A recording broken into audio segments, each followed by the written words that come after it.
As part of government's efforts to address the scourge of domestic violence in South Africa, a process to expedite the amendment of various provisions of the Domestic Violence Act 116 of 1998 has been underway over the past couple of years. A draft domestic violence amendment bill was published for public comment in March 2020, after which a further revised bill was published for comment in September 2020.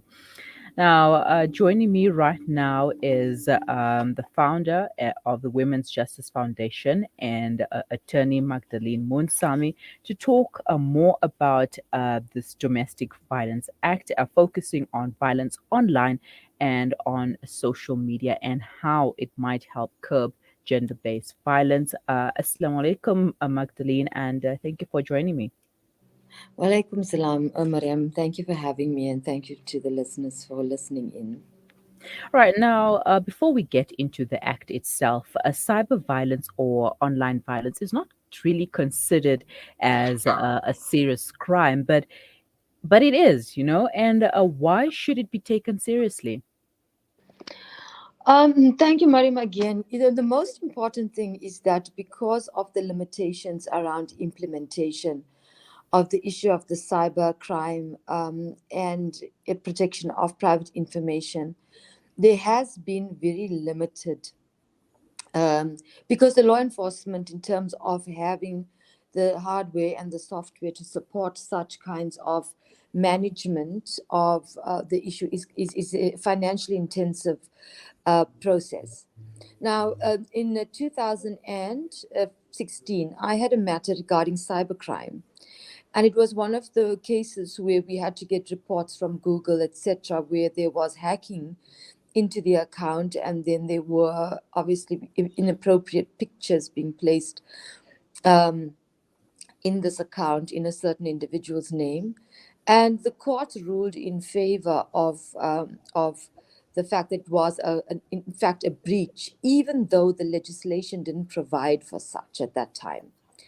Now, this is why this piece of legislation focusing on technological interventions becomes so critical.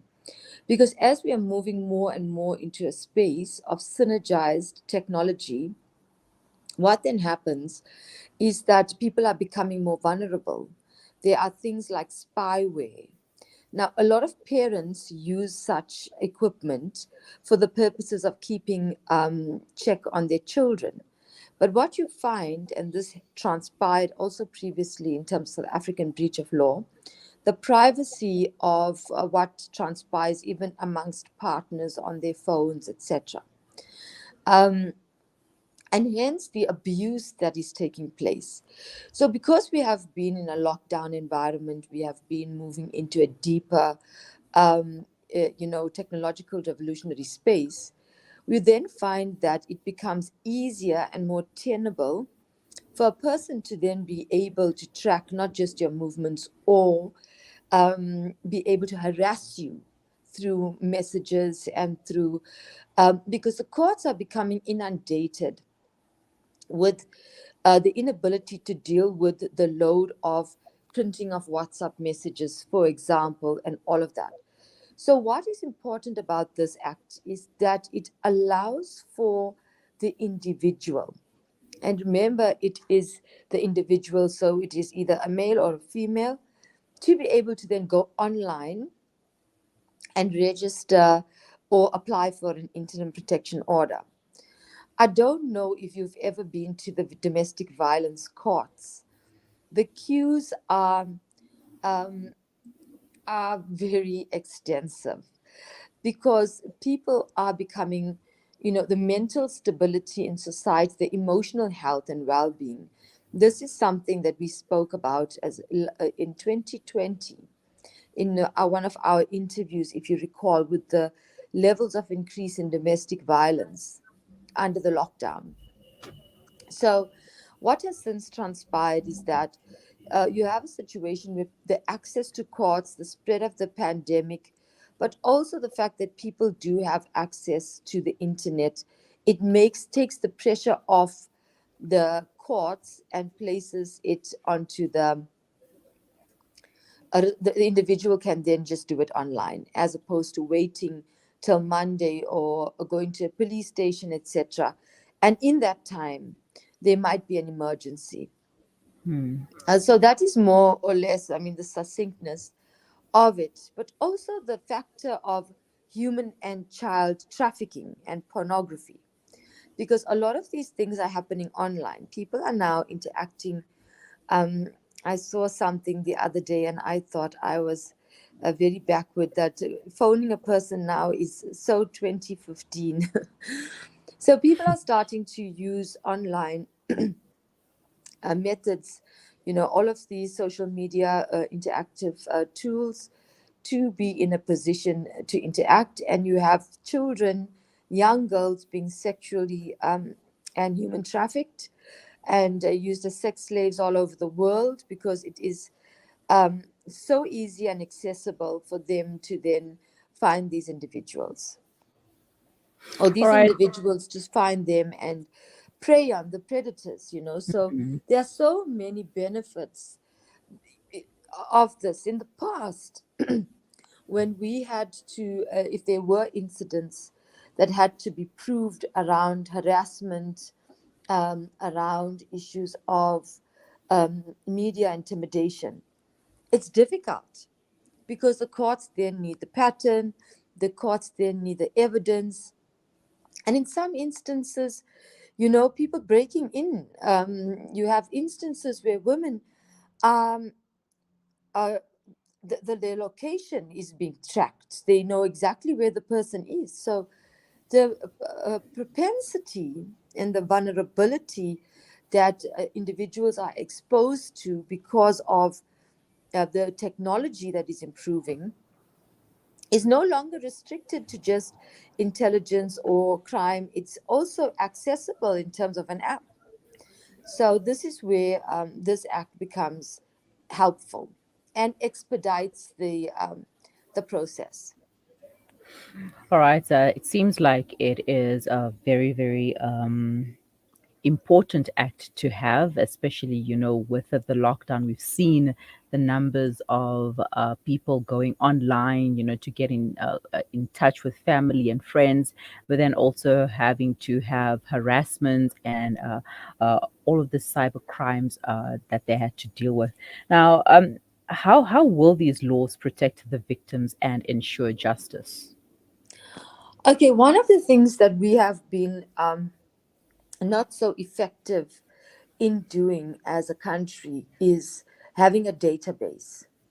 So what you have is you have, I'm not going to refer only to men, but I'm going to be gender neutral in the approach, both men and women, where you have a situation where, for example, but I will make a hypothetical example. A guy has gone around, he's beaten a lot of women, they have not opened any, or they have opened domestic violence cases against him or gotten a protection order. And then after the case is withdrawn or it's forgotten, the guy moves on to someone else. And so this allows a woman as well the opportunity of establishing access to information about an individual. I think we are finding more and more that they're subject to scamming, they're subject to abuse, they're subject to fraud, they're subject to extortion, financial extortion of women in so many instances, which are becoming so prolific that it's almost like an every other minute exercise. So what this done it does is that it then it provides a person the access to information in terms of the database. Now, what you will find in one of the Criminal Law Sexual Offences and Related Matters Amendment Act is the issue of a sexual offender register. Now, that is extremely critical because if we are then able to have a register, we are then able to identify previous convictions and be able to then establish what are the patterns and what is the general activity out there of these predators, these kidnappings, killings, etc. But in terms of sexual offences and extreme activity, so that there's an integrated database. Well, this is what we anticipate will make it easier for us who are practitioners of the law, and for people who don't have access, the financial ability to get legal representation. This can be a tool of assisting in terms of expediting the legal process for their protection. All right. Now, do you think that these systems will work? Because, I mean, as a country, we do have a problem with the systems being offline. Um, it's not only offline. If you recall, our entire system was broken into by some a virus, and so a lot of our cases got destroyed. Files got destroyed, and so the cases were all suspended. And also because of the pandemic. I mean, the pandemic has caused, in many instances, courts to be closed, etc. Will it be effective? We have to be positive about that. But you see, the other thing, Miriam, is that when you are in court, you will find that there is a significant number of instances where there are repeat offenders.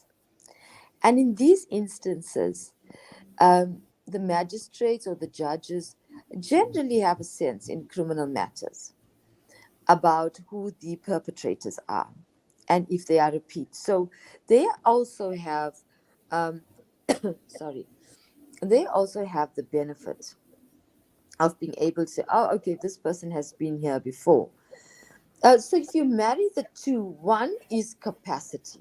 Mm-hmm. We can have the best system, but if we don't have the capacity in terms of implementation of that system, then our systems or our acts and our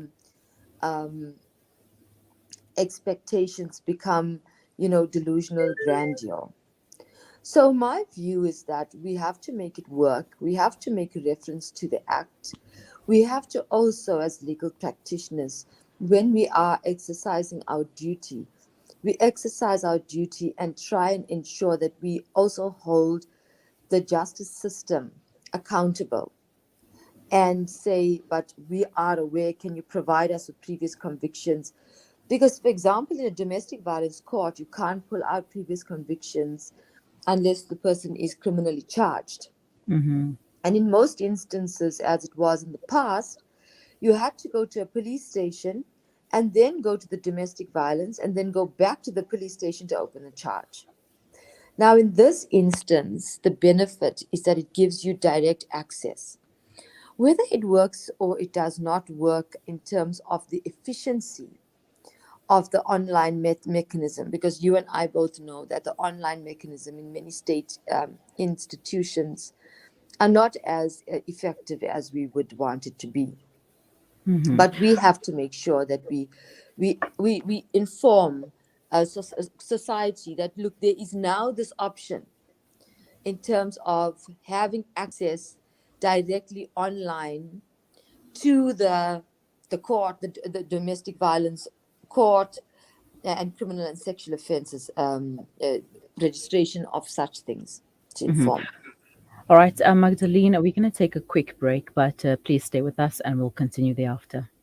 Okay, thank you.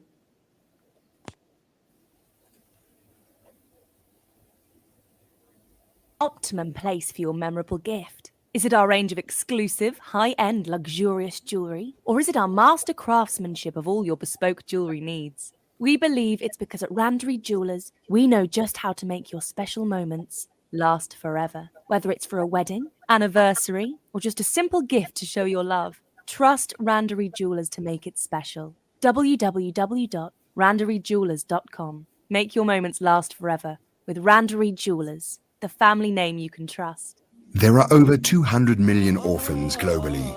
We can't help all of them, but what if we each helped just one? The Al Imdad Foundation now gives you an opportunity to help just one orphan from Syria or Palestine.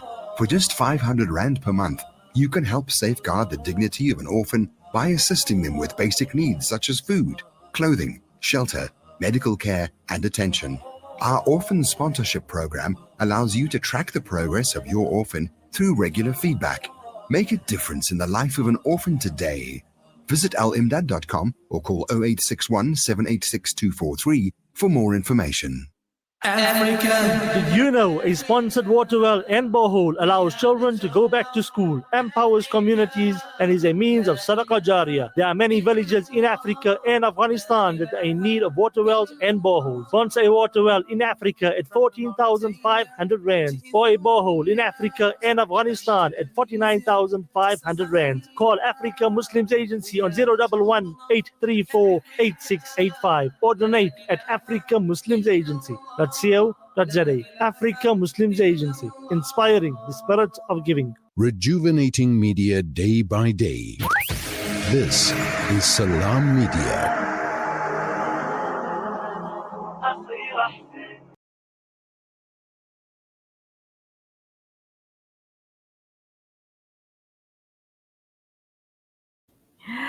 I was on mute. It is 11:49. You are listening to the Mid-Morning Talk on Salam Media with me, Mari Mukonda. President Cyril Ramaphosa has signed into law 3 new pieces of legislation aimed at strengthening efforts to end gender-based violence and crime in South Africa. The laws aim to change the landscape in terms of how government departments, law enforcement, and the courts deal with cases of violent crime in South Africa, especially violence against women and the vulnerable. And chatting to me about these new laws is attorney and founder of Women's Justice Foundation, Magdalene Moonsamy. Magdalene, thank you for staying on the line. And we were speaking greatly about these laws, and my one concern is when women go to law enforcement to try and get assistance, many a times they don't get the required assistance. They are sent from pillar to post, or they are made fun of, or when they do get a chance to have their statements taken, and they open up a case, and all of a sudden it doesn't get to court, or it will be thrown out of court, etc. So now, how can we improve those to ensure that we do something to curb domestic violence in South Africa? You know the case of Sekhofatso Pule, the lady Yes. who had reported the incident to the police, and she was then subsequently murdered by her boyfriend, and she was pregnant at the time. Mm-hmm. And his matter is currently before the courts. He's on trial. Yes. Now, this is what we are talking about. We're talking about not, the post office where Unilele was murdered is opposite a police station in Claremont in Cape Town. So we need to understand that the perpetrators that we're dealing with are people who are decisively saying, so what? She was promiscuous. I had to kill her. Exactly. These are not people who are afraid of the criminal justice system. The mindset of the nature of the crimes and the nature of it far extends patriarchy now, Mariam. Mm-hmm. It's gone into an absolute abyss where it's almost as if this is the option. If you cheat on me, you hurt me, or if you perceive to be cheating, we don't know. We can't prove it because she's not there to represent herself or defend herself. But this is the option. The option is death for a woman. Now, this is extreme, and I think we're going into a very fundamentalist kind of an approach if that is being taken by the syndrome that we're experiencing in society. The reality is that we need to report the police. We have police hotlines, we've got mechanisms, IPID, we've got independent investigating things, instruments that are accessible, and we need to start using them as a society to hold those who are responsible for whatever it may be accountable. And we need to become a society that is vigilant over each other. So if we are the one thing that the acts on protection, the Domestic Violence Amendment Act, one of the acts that have been amended, includes, if you as Mariam are aware that me as Maggie is being abused, it is a duty on you to report the abuse. Are you aware of that? And if you don't report the abuse and something has to happen to Maggie, you have to then be held accountable. Now, that societal responsibility in terms of the act, the dual reciprocity between each and every community member, family member, or whoever else may be the case, that is where this becomes so critical. And that is one of the motivating factors for me in respect of the act, because then we can see with clarity that the duty of responsibility is not only placed on, and this is in respect of the criminal and related matters, because if it's a crime against women is now being seen as a very serious offense. So this is how much we can. So even if it is not the police, there's an equal duty on neighbors, on communities, on families to report to the police. And this is where the act becomes so reliable to me, because in many instances, you are told, but this person is not directly related to you. So what does this person have to do in terms of providing evidence? But if that person is not then going to report it, you see, the system of being able to hold each other accountable is very critical in this act. That's of the Right. three. Right now, I had a neighbor who was abused by her husband, and she would always come running to us for assistance, etc. So we tried to help her one day, and then her husband intervened, threatening us with his firearm, waving it here around. So now we were afraid to continue helping her. Now, what do you do in such a situation? You want to help, but then you can't really do much. Well, this is the thing. The issue of reporting is separate from intervening, because if the person is a threat to their own family, their own wife and their own children, your life has to be a priority to your family and to your children. So reporting it to the police and getting police intervention is more what you should be doing in a situation of that nature, because it is very, very it is very imminent, because there are so many people who will say, oh, she's never going to leave him. We actually had this discussion just a short while ago, and people were saying, but it takes a strong person or person who's financially independent, but we also need to have solid, strong support structures for abused women and children and people on the ground. So we need to have these shelters. We need to start investing in terms of our community towards these places of safety, more of it, because you find they're so full, they are overly crowded. And we need to have an integration system. Many women, Mariam, don't have the financial means and capacity when they decide to leave with their children to go to a place of safety where there's an expectation. And in those instances, what then happens? They end up going back to the abuser. So the system needs to work to the extent where it can assist a person from point A, taking that big step, right through to becoming independent and being self-sufficient. So I think in the case that you are speaking of regarding your neighbor, there are many instances of that nature.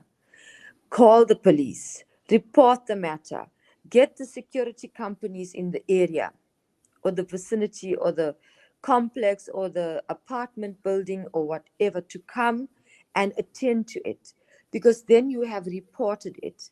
There is already you've acted. Sometimes we want to intervene to say, oh, please come and stay here because you will be hurt. But now you're saying the person is waving a gun, etc.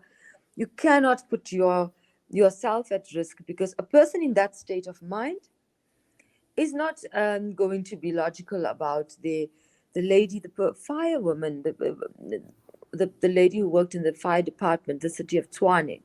I'm not sure if you're aware of that. She was taking a call. As she stepped outside, she was riddled with bullets. And she was on duty at the time. The nurse from Tembisa was on duty at the time. Now, if somebody in that ray of, or that flurry of shooting and abuse is in harm's way, there was outside Palm Ridge Court a cash and transit heist, and a person who was a bystander was killed as in that ray of bullets. So I think that it is very important that we are responsible to each other, but also for ourselves. All right, Magdalene, thank you so much for your time and unpacking those new laws for us. I hope this will bring about change and improve the justice system, especially with domestic violence. Shukran so much for your time. Have a wonderful day. Assalamu alaikum. Wa alaikum salam.